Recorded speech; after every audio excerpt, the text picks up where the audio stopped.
Good afternoon. My name is Sherry Steinig. I'm the Special Projects Director with Generations United, and we're so excited to see so many folks here today.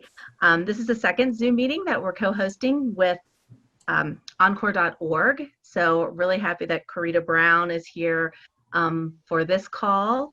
And we had over 350 people register. So I'm not sure how many will join us today, but really exciting that there's so much interest around finding ways to strengthen intergenerational connections during this time. I know that I've gotten to know Zoom a lot better over the past couple of weeks, and many of you have also, but I did want to point out just a couple of things. One is that you all will be muted, so we'll go through and make sure that everyone is muted, and to stay muted as much as possible during the call. If you're joining from a computer, it is down in the bottom left-hand side of your screen is your microphone, and if you click on that, you can mute yourself if you're not already muted. Next to that is the video option, and that's the camera button, so you can turn on or turn off your camera. We'd love folks to use the camera feature if you're comfortable and able. I'll also just sort of note the tip that you can see from my background is that you can click on the arrow next to your stop video button, and there's something that says choose a virtual background, and Zoom has a couple built in, but you can also add your own. I'm right now in Finding Nemo, so this was a Pixar background that they shared. I like this option because my kids and dog are often coming in the room and allows them to come in and grab things without feeling that they are disrupting the call. Also, just for future reference, if you don't have a webcam on your computer, you can join via the app through tablet or smartphone if you want to be part of the video conversation as well. We know that a number of folks are going to be joining us via the phone, so we'll try to do our best to share, read out links or share questions and comments that are coming through. There'll also be a recording of this call that we will share with everyone, including a recording of all the chat messages, so you'll have those. We'll also send out any links in our follow-up email that comes out with the call. So the next thing I just want to do is we're going to be using the chat function a lot during this call. So if everyone can look down at the bottom of your screen, open your chat panel. And if you just want to type in there your name and where you're from, so just to see how to use that, this is how we'll be using for you to communicate and ask your questions and answers later on. So I will add this. Mute. Good. Start the video. Okay. Okay, I'm back. Hello. Do you want me to mute? Oops, we have some folks oops, I think we're dealing with some issues. It looks like someone's sharing their screen. We don't want anyone to, we don't want you to share your screen. That's one thing we don't want to do. Just try to use chat if you can. Great. And then you also have the option to send that chat to everyone, or just to send a personal chat to anyone that's in the call. If you just want to take a second to send a greeting to someone here, pick someone you know, or just pick someone at random. And then you will want to switch it back to everyone so that we can see the questions and answers and comments when we start to talk. Okay, and then the last thing before I turn it over to the program today is I just want to go over a little bit what our agenda is so folks know what to expect. We have a phenomenal panel joining us today who are going to talk about what they're doing and their organizations are doing to maintain intergenerational connections, really in building intergenerational connections during a time of quarantine and physical distancing. After their presentations, we have a good chunk of time set aside for question and answer and discussion. So again, make sure you use the chat feature to get those questions in there. Emily, my coworker Emily, as well as Corita, are going to be scanning those to get the questions and responses out there, and we'll be facilitating that.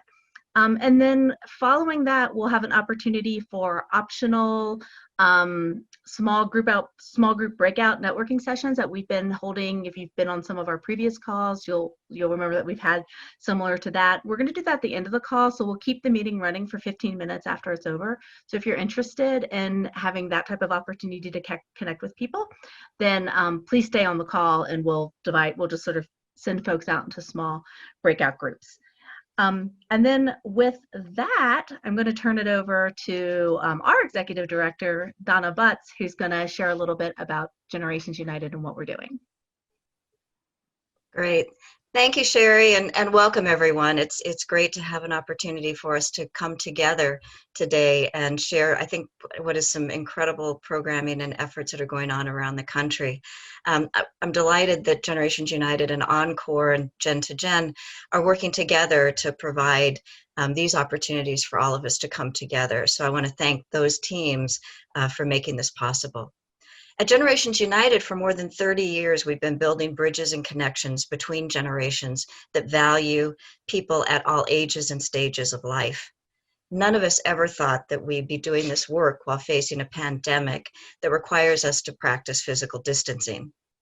But we've tried to quickly respond, as many of you have, by harvesting really creative and caring practices that are quickly developing around the country. And we've put a lot of that into a new publication called Intergenerational Programs in Physical Distancing, a guide of what we can do during these times. For grandparents raising grandchildren, grandfamilies, which is a group we also work with, it's a whole other situation because they can't physically distance each other. So we've put together some fact sheets, as well as we're spending a lot of time advocating for the supports that they uniquely need during this time. But I think altogether, what you're doing, is thinking about and working on how can we use this time to strengthen, not weaken, the bonds between generations. And so today we have 3 terrific examples of excellent programs and really dedicated leaders who are doing just that. There's 3 terrific examples, and we're delighted that 2 of them are Generations United Program of Distinction recipients, and 1 is a Generations United Award winner. And then between us, we have 3 Eisner Prizes for intergenerational excellence. So I think there's some really, really good folks you're going to be hearing from today. And I know I've been so inspired by the work that you and others are doing. And I was thinking about that when recently we held a meeting of a group that we convened called the National Collaboration for Intergenerational Home Sharing. And while people on that call were talking about their matches being on hold, what they also talked about were some of the really wonderful things that they were being able to do during this time. For example, NYU, rather than a few home share matches, now has over 100 students that are checking in on older adults that live around the school, making sure they have food, making sure they have companionship. So what I decided is this isn't really a time. It actually isn't a time for us to pause. It's a time for us to pivot. It's not a time to pause, but really to pivot to what we can do, because the work that you do is too important to go on pause. So I really want to make sure that we stay in touch, that we inspire each other, and we make sure that this work, important work, continues. So let's do that together and be sure to stay safe and stay connected. So it's really my honor now to get to pass the microphone off to a dear friend and colleague, Mark Merity, who's the Executive Director of Dorot. Dorot's a nonprofit organization that addresses the challenges of an aging population. They serve clients from a diverse range of programs and services, and they deliver it through an intergenerational connections with volunteers of all ages. As I mentioned, they were recognized as one of our programs of distinction, and they've received the Eisner Prize for Intergenerational Excellence, and they have been valued and terrific partners for many, many years. So thanks to everyone on the Zoom today, and welcome, Mark. Thank you very much, Donna. It is a pleasure to be here and really appreciate the opportunity to speak to everybody today. I have a couple of things I really wanted to cover over the course of the next few minutes. One, a little bit about Dorot, a little bit about what we've done in terms of pivoting, and also some of the challenges that we all face. Just a little bit more about the organization. We've been around for 45 years. We're located here in New York City. We engage over 6,000 volunteers over the course of the year. We provide services to older adults here in Manhattan and also in Westchester County. And our mission is to address the issue of social isolation and loneliness.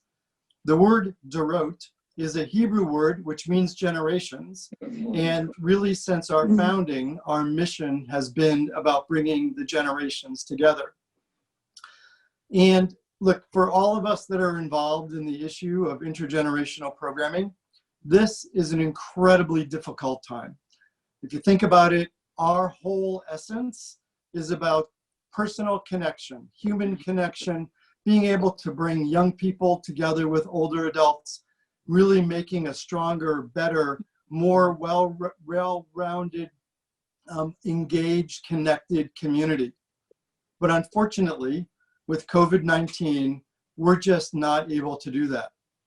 And we all understand the magic that occurs when we bring young people and older people together, whether it's families with young children or whether it's individuals in their 40s and 50s meeting with people who are in their 90s or 100s. It's those special relationships that really make the work that we do so special and so unique.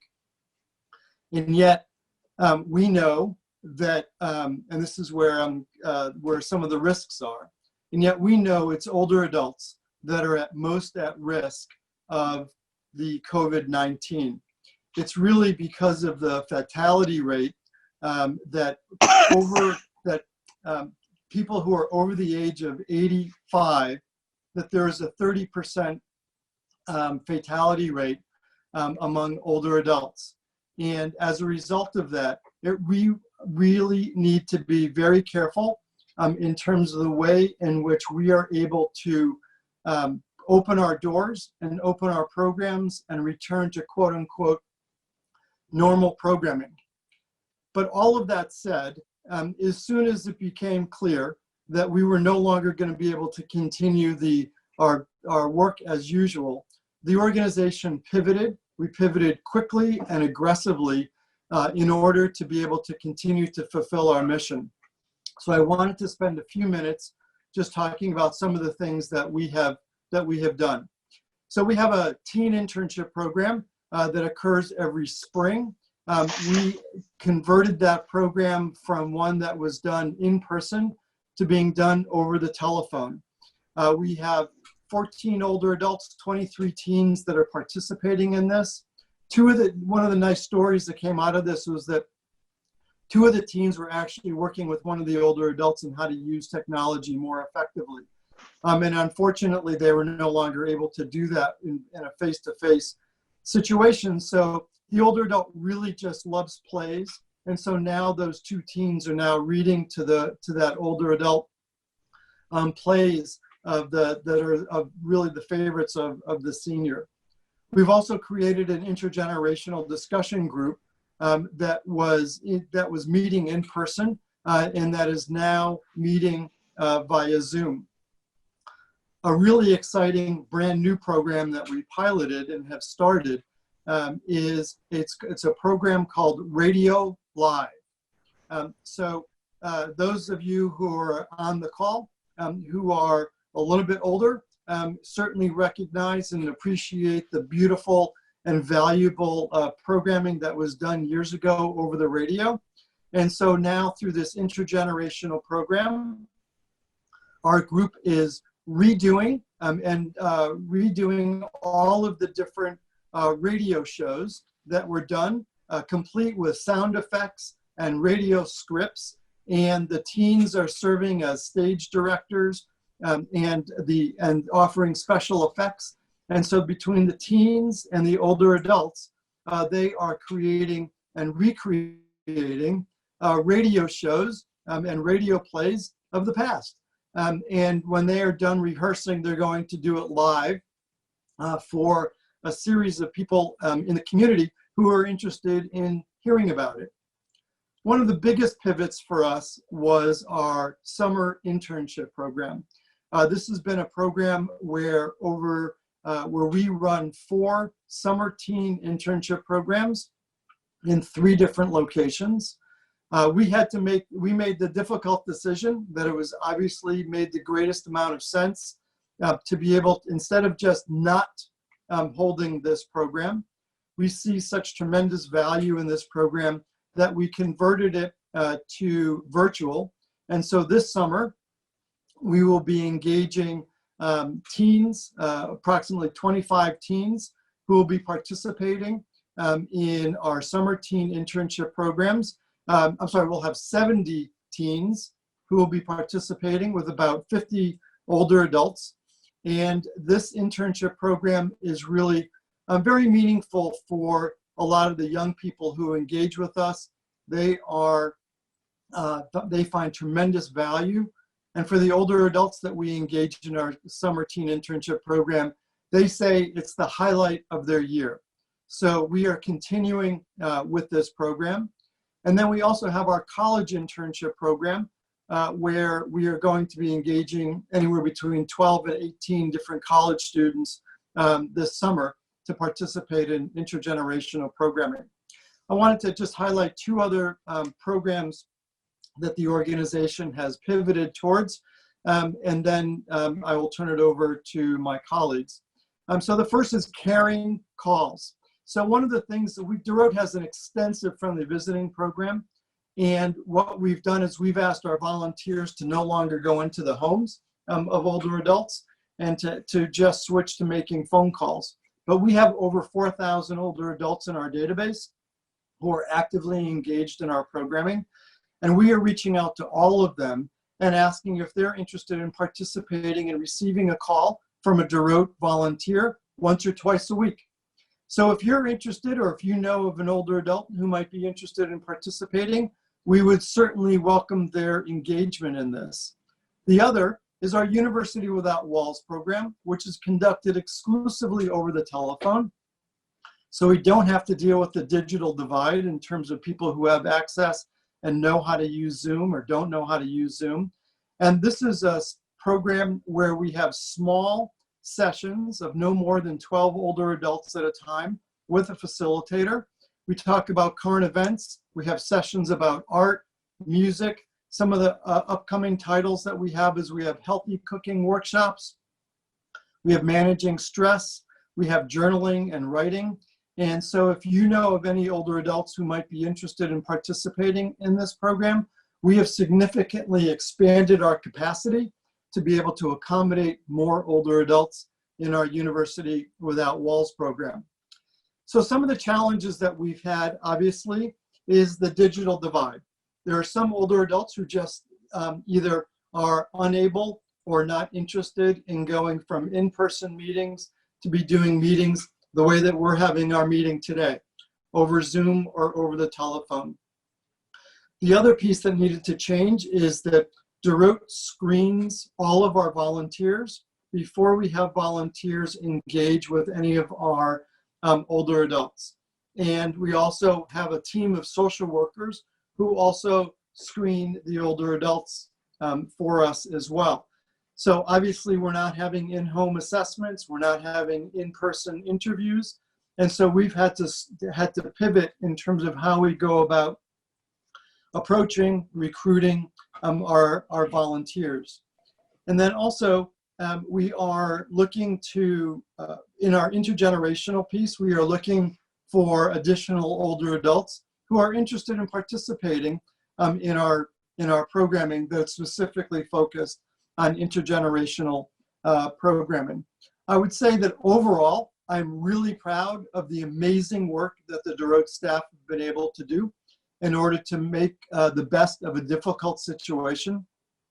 I think our challenge is going to be, when can we be able to safely and appropriately reopen our doors so that we're able to have the very special bond and relationship that occurs with face-to-face, one-to-one interactions between young people and older adults. As we all know who have participated in intergenerational programming, there's just a magic that occurs there, and we can't wait to bring that back to the way that we used to do things. And with that, I'll turn it over to my colleagues.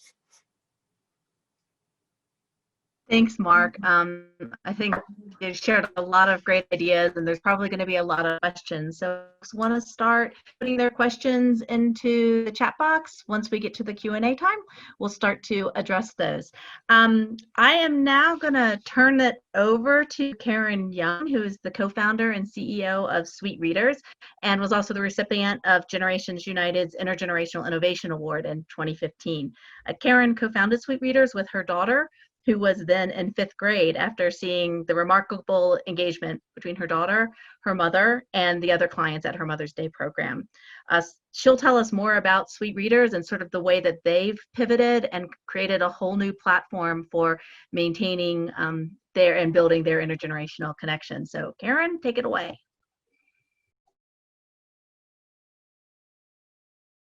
We need you to unmute yourself. Sorry. Can you hear me now? Okay, good. Yes, hear you now. So, wait, it's a video for, okay, sorry, to unmute myself. Okay, I am unmuted though, correct? Okay. So first I want to thank you, Sherry and Emily and Donna and GU and Encore, because this is so important for us to all share what we're doing and inspire each other, because these are trying times, for both personally for everybody being so disruptive and for our organizations. And I think now is a time where everything needs to become more human. We're not just an organization, we're a group of people who all have been disrupted in some way and all have found silver linings in some way. And I think sharing those is just wonderful. So thank you so deeply for creating this platform and this opportunity for everyone who's listening and presenting. So that's the first thing. So I wanted to go over a couple of quick things. I want to kind of talk about what we do and who we are as Sweet Readers. And then I want to give you some key elements to how we made a shift, what those elements were, and then specifically what we've done, the positive impacts, and then the obstacles. And this is for both individuals and other organizations who are trying to do similar pivots, although I love that word, but it's now been used so many times. We'll have to find a new, innovative new word. Okay, so first of all, Sweet Readers started in 2011. And as Sherry said, it started because my 5th grader, who's now 20, started it at her school. And first she went into my mother's adult day program. My mother had Alzheimer's, and it was tough. It was tough on our family, and she pivoted. So even in 5th grade, she realized that to do this, you'd have to, how do you turn something negative into something positive? And she did. And she made it so that it was so much fun. She changed the way people thought about Alzheimer's, because she went into school and she started this in her school in my Mother's Day program, and also with museums. We started as a museum-based program with the Met, the American Folk Art Museum, and MoMA. We've since expanded to 11 different museums, but really we're based in schools and elder care centers. So what we do is, our mission is to empower young people to revitalize isolated adults in need, essentially, which now is expanded, and become catalysts for elder care excellence, because I really do believe that the future is in the youth. And they're growing up, and now they're growing up during a pandemic, but they're really becoming of age at a time where the population is shifting and will still be, even after the pandemic, significantly elderly. So they need to not only understand them, but know how to advocate for them and know how to ease into their own aging. So that's a huge part of our mission. Our method is that we train kids, we give them a set of tools, human engagement skills, medical, basic science skills about Alzheimer's, and we give them the arts and creative human engagement, how to connect with the human skills. And we give them this set of tools, and we put them in a situation where it's changing all the time, and they have to adapt.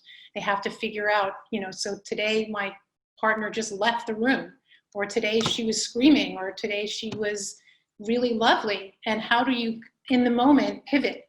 So we've been doing this for 9 years, pivoting and adapting and figuring it out. And so we've engaged 40,000 people across 3 generations in 3 countries, in the US, Canada, and the UK. We've connected communities and bridged them in about a little over 42 communities. And so we are about social isolation and community. And what this thing has done is it's broadened that, because social isolation and community are redefined in significant ways now.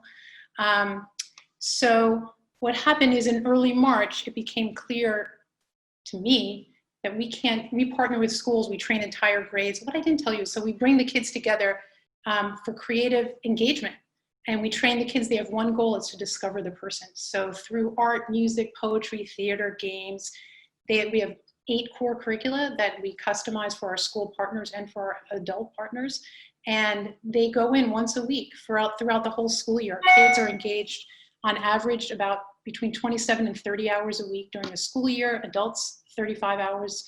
I don't mean a week, I meant throughout the whole school year. So we go deep. And we are interested in building bonds. We don't want just a one-off session. We want them to come away changed. So their programs are about an hour. There's 6 sessions. They're weekly, and they continue throughout the year. So adults can go one cycle after the next. Kids can continue to change. So we're able to not only go deep, but we're able to also go broad. So that's what we do. We train teachers who facilitate the programs. And so we're so based on creative human engagement. That's the core of Sweet Readers. And so like Mark, it's like, whoa, everything we believe in is going off the table. How do we make this positive?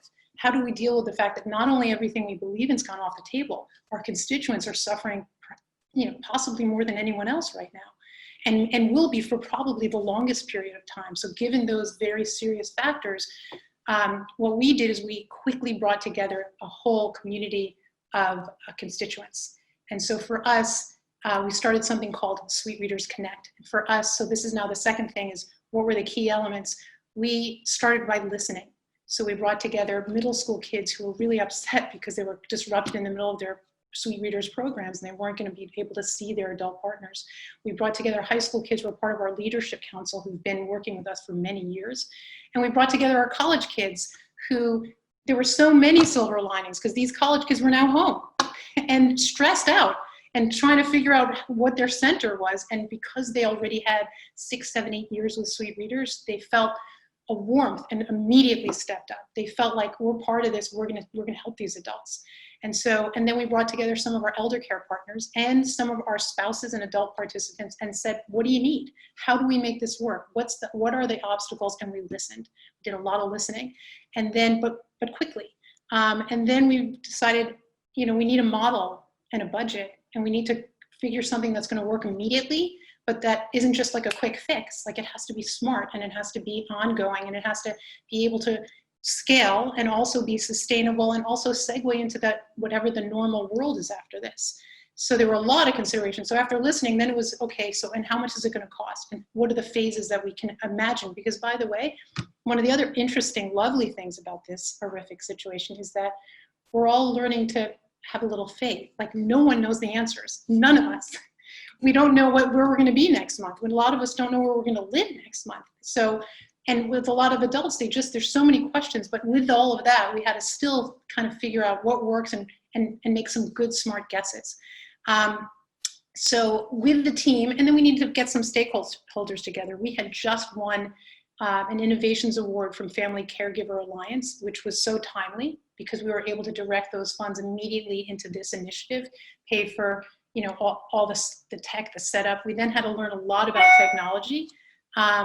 And so now I'll tell you what we are doing. Sorry, all these messages coming to the screen. So we're doing 2 things. One, immediately we're having one-on-one virtual visits. Again, we set up training. We had to look at all of our training and say, how we've been doing this for 9 years. What's going to have to be different? So we revisited our training, our program models, our curriculums. Everything got reevaluated for a digital world. And hey, Karen, can I just interrupt for 1 second? Yeah. I know you're just getting into like the meat of everything, but you have about 1.5 more minutes. Oh, good. Okay, good. So we do these one-on-one collaborative visits during which there's all these modules we provide to the kids so they can do poetry, music, movement, theater, just good conversation. And they, again, have to figure out what to do during that time. So many good things. We're reaching more people. We're also broadening our base of both kids. So now we used to only do middle school kids in the direct contact. Everyone wanted more. So now we have kids 11 to 22. We would love to partner with any of you who want to partner. If you have adults or kids, we have a beautiful platform and we can add more people, and happy to do it. And the training is is easy and quick to learn, and we know it works because we've been doing it for 9 years. And we found 3 obstacles quickly: staffing, technology, and mental health. Staffing, a lot of the homes we work with are short-staffed and they're chaotic and scared, and a lot of bad things are happening in a lot of those homes. So we had to kind of dance around that a little bit. Technology, just like Mark said, not everyone has access, not everyone's comfortable. We had to adjust who are we going to reach. We're going to now work with a lot more adults who don't have Alzheimer's because they're socially isolated. They have the need and they have a little bit better usage of technology. And mental health is because this is tough. So a lot of adults were just really having a hard time. Their caregivers are having a hard time. So we had to adapt our training so our kids start to understand, look, this is tough. And so someone may not pick up the phone when they were supposed to, and they may not follow through like they were supposed to. And it's learning patience in another level. Sherry wanted me to talk about legal. So that was another one of our big considerations when we were putting together our business plan. And I'll end with this one, and then I will move on because I'd love to hear what Anne has to say and what she's doing. Brilliant Anne Besting, and I feel so lucky to be on a panel with her. So I just want to say, we have a team, thank God, a great team of pro bono lawyers at Holland and Knight, and immediately engaged them and said, okay, how do we look at all of these things? An 11-year-old's going to get on a call with someone else. How is it screened? What's the oversight? Lots of issues. And we started to drafting contracts and agreements, and what do parents sign? What do spouses sign? What do legal guardians sign? Ooh, almost fell off my chair.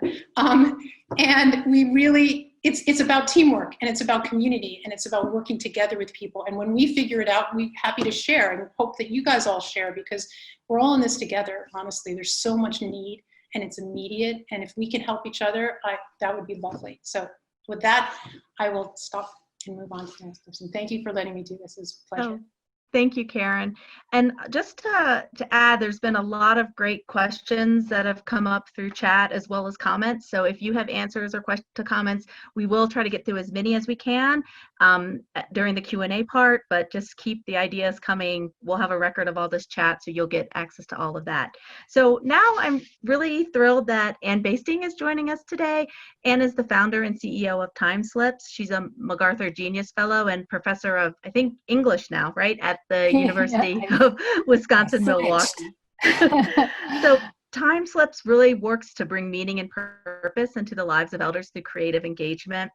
She has a new book coming out in May called Creative Care, which really shares her revolutionary approach to dementia and elder care using creativity and imagination.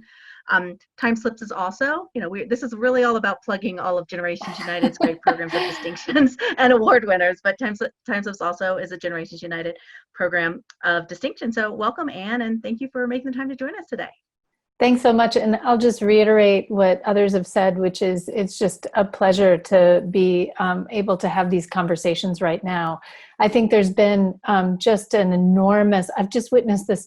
You can practically see the steam coming out of people's ears with how much learning and adaptation is happening right now in this moment. And I think we've been through a wave that's almost been exhausting of how quickly people have taken up the technological challenges to get over these boundaries and limitations. And we're in this phase now where I think we're kind of pausing and coming together to talk to each other, to go, oh, okay, we created all these programs really quickly to get out there. Now let's figure out this long haul. And I think these short term and the long term are two things we need to kind of address a little bit more. So I'm going to try to mention those. So Time Slips, thank you, Sherry. You said we're about bringing meaning and joy to late life. We are a little bit different in that we're not as focused on direct service. We support people in offering direct service, but then we do it, in some ways we've been ahead of the game a little bit because we've always been virtual. With web resources that people can tap into right away. We offer training, consulting, and what we see is these incredibly inspiring resources that include these bold yet replicable model projects that demonstrate the power of creativity in particular to connect us. I like to describe us as having two superpowers. One is that we build on people's strengths. So we invite people to look away from losses and to build on imagination, which is a strength that people have all the way through to the end, regardless of physical or cognitive disabilities. So we are inviting people with dementia and their caregivers so that they can feel fully part of their communities and full valuable members of their communities, and can experience that meaning and joy as well. Our second superpower is that we inspire the creativity of others to innovate and design their own creative engagement programs and community celebrations. Our organizational consulting and training is called Building Creative Communities of Care, so that people are looking at their own communities, doing creative asset mapping, and then doing exactly what we're talking about, adapting and building on that creativity to connect people across disability and age. We're working particularly with 3 groups. So we're working with any kind of aging services providers, whether it's congregate care settings or in-home care, students in mostly high school and college through our Next Gen program, and then family and friend caregivers as well, so that they can utilize the tools of creative engagement at home.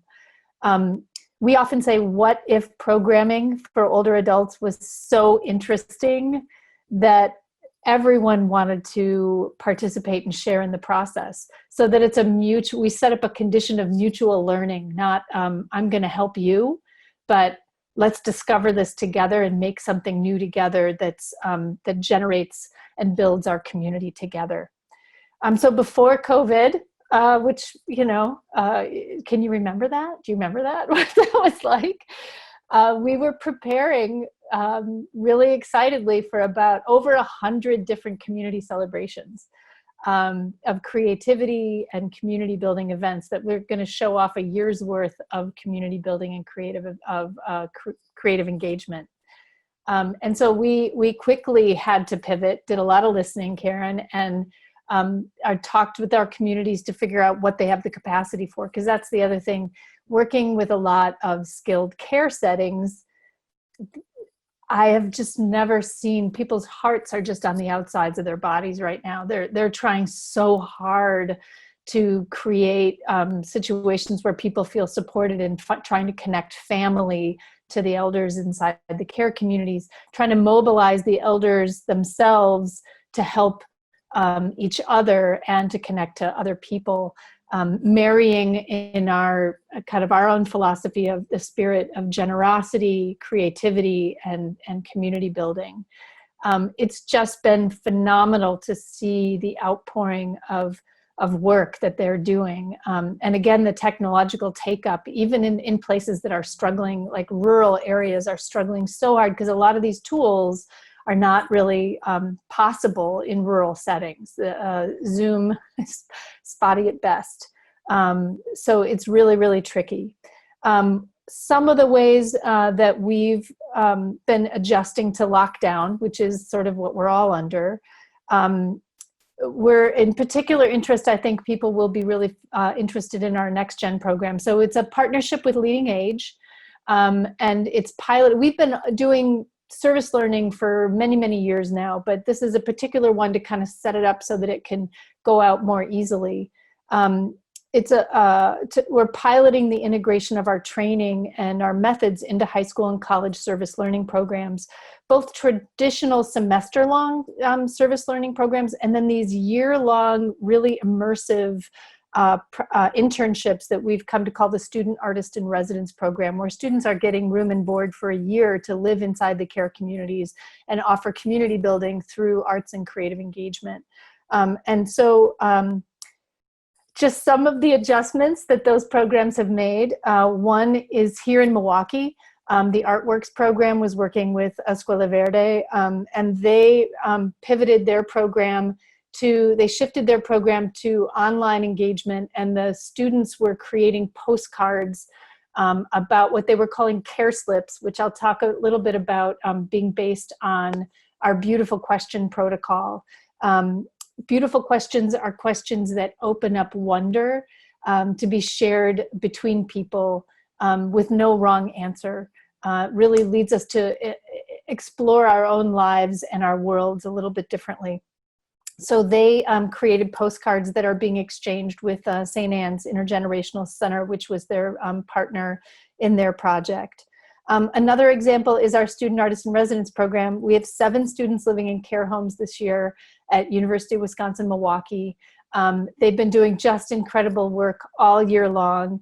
They are usually set to have what we call an annual Flourish Festival, which is the sharing. It's an exhibit, an interactive exhibit, where the elders come and families come on a Sunday and they participate in art making, but also look at the artwork that was created all year long.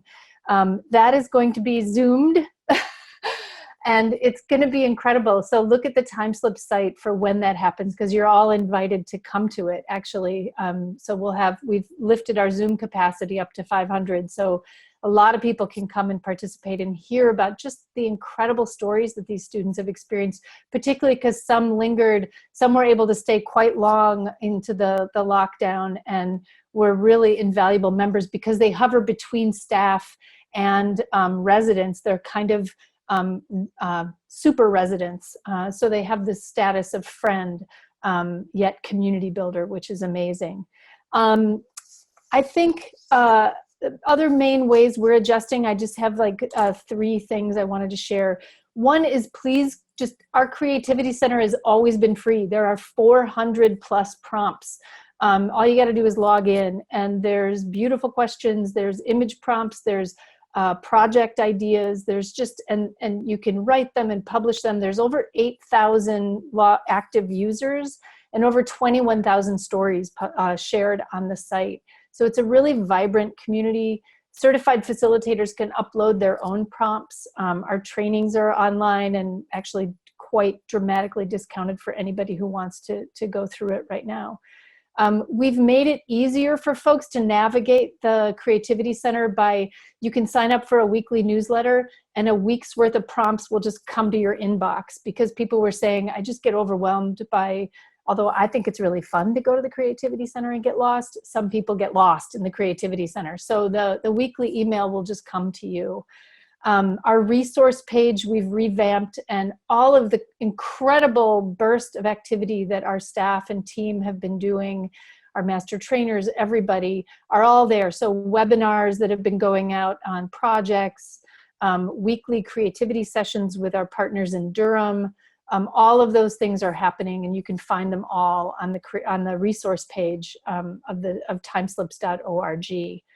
The second one I want to say is mail. Good old-fashioned mail. It is superb.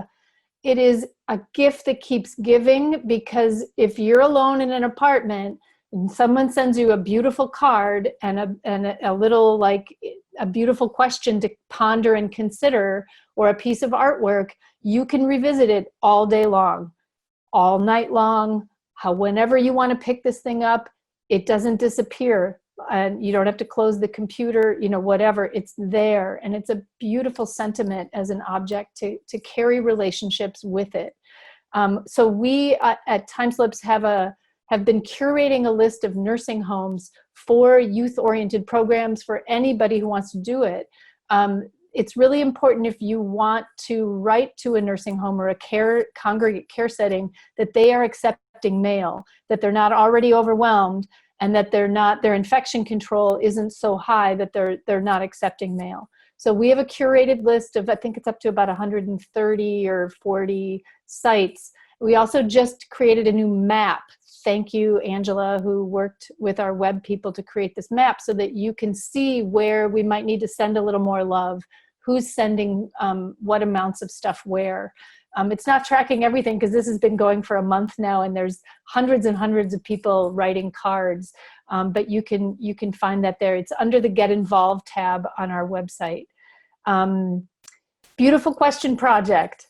So we created it's not one pager, it's a beautiful multiple page document about how to integrate beautiful questions into care calls. So well checks, how you doing checks, friendly visit calls that have been translated from in-person to phone calls. Phone works pretty much everywhere in the country now. Zoom doesn't, but phone calls do. And if you want, the thing that we need now is not to reaching out to an older person. We need relaxation, distraction, and creativity and generosity. We need a beautiful question to open our hearts and minds to each other. So we created this document to integrate those into phone calls or well checks, into your postcard writing if you want to. That document's available on the website. We also, this was I don't know if it was a mistake or just a brilliant idea that we need more funding for. We created 4 beautiful question postcards that say the question on one side, and on the back it says, here's my answer, what's your answer? And you can send them on to another person. So you benefit from the activity, but you can also share it with another person. And we offered that to aging services providers, and we're overwhelmed. We're printing, the first round is 200,000 postcards, and we're shipping those out.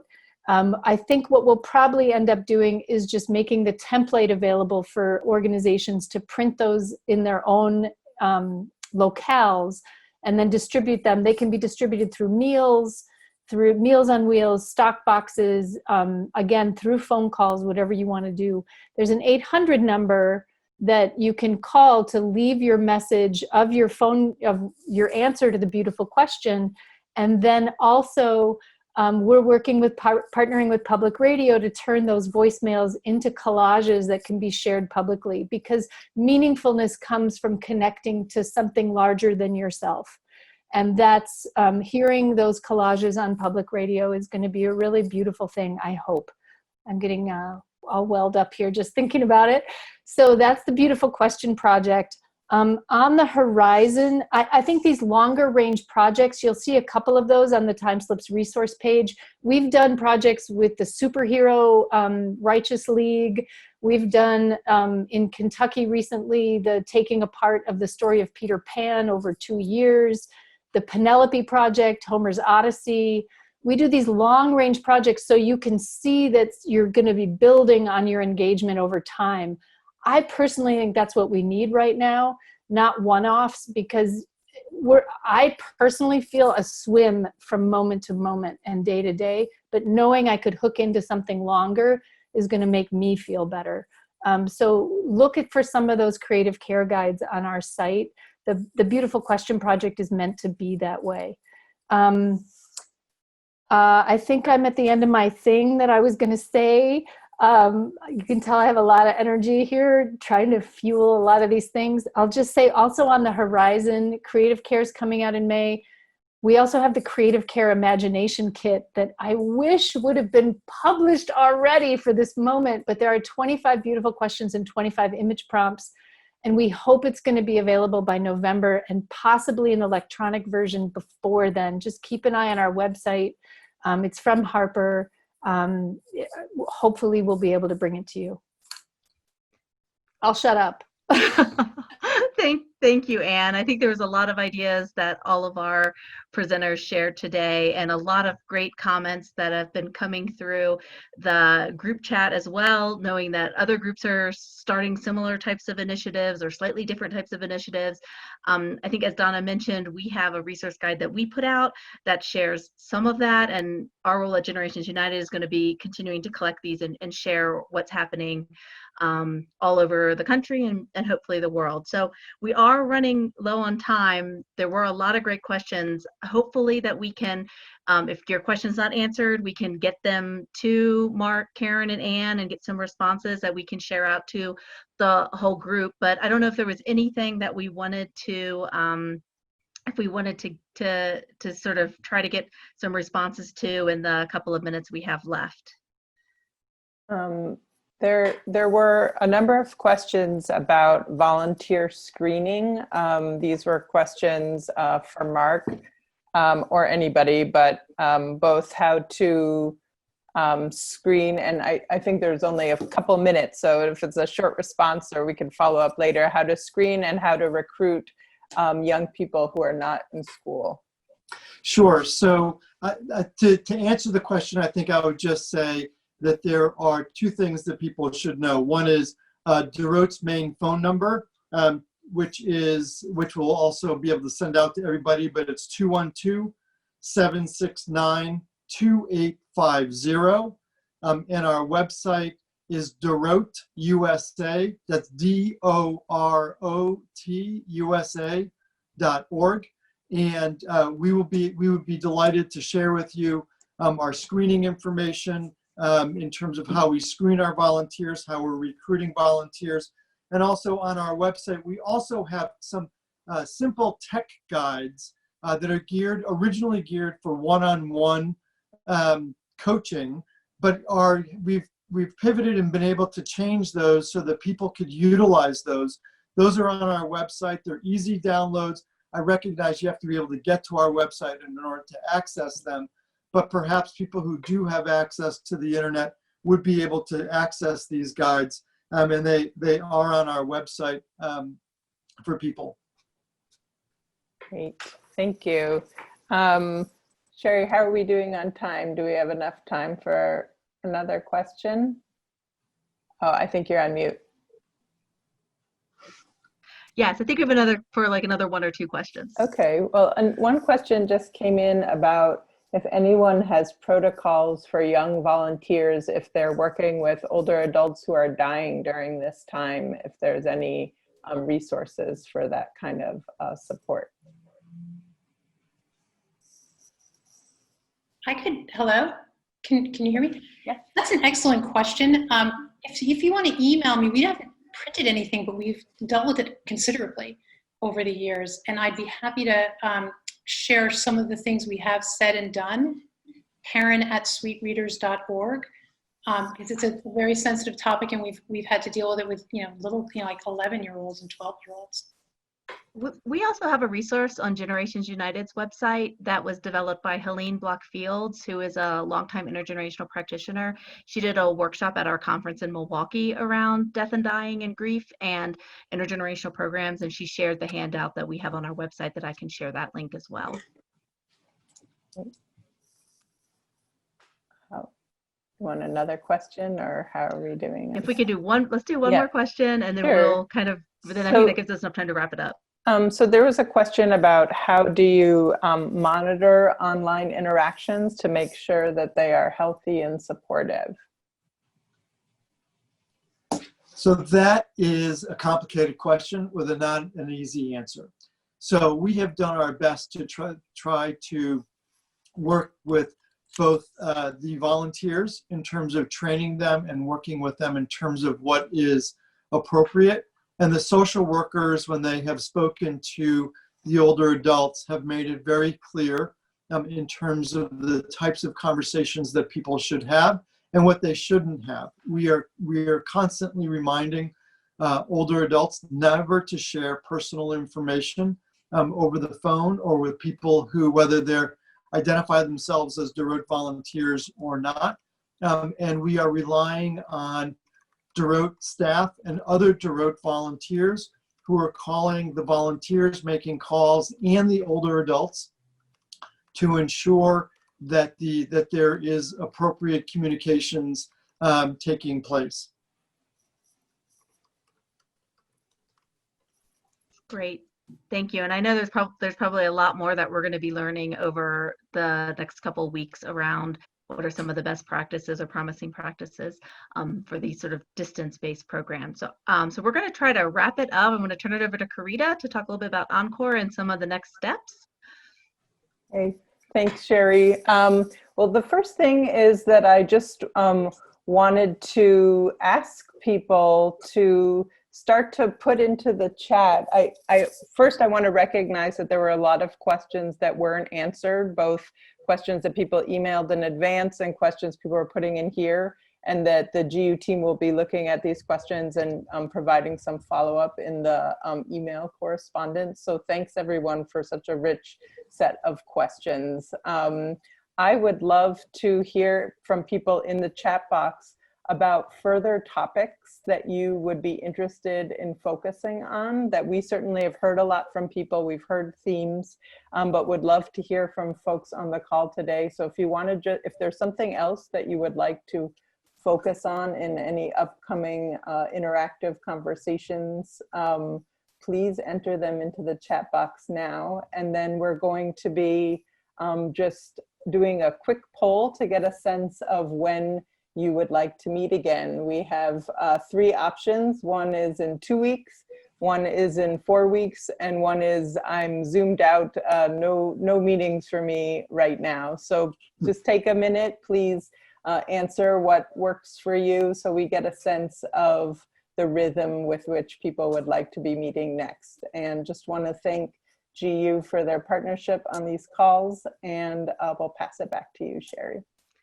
Thank you, Karita. So I'm going to keep the poll open for a little bit longer for everyone to respond. I do want to especially thank our wonderful panelists today, Anne, Mark, and Karen. If we can give them a round of applause or a round of applause. Or I keep thinking, Donna, we need napkins to be waving if we had it. So thank you all for joining us. Thank you to the folks that have participated. I know there were some issues with some folks getting into the call, so we'll explore that and make sure that doesn't happen in the future. So, but we're glad so many were able to join. And if you want to hang around for some sort of another chance for a couple 15 minutes to have a little bit more time to get into small groups to discuss your questions, try to get some answers and brainstorm, we're gonna wait a couple of minutes to let folks get off the call who are ready to get off the call. But if you want to stick around, we'll have a little bit of time for some of the small group work that we've done in the past. So with that, we look forward to talking with you. Thank you for all you're doing, and we will you'll hear from us soon with information about the next meeting as well as the information from this meeting. So thank you all again. Bye-bye.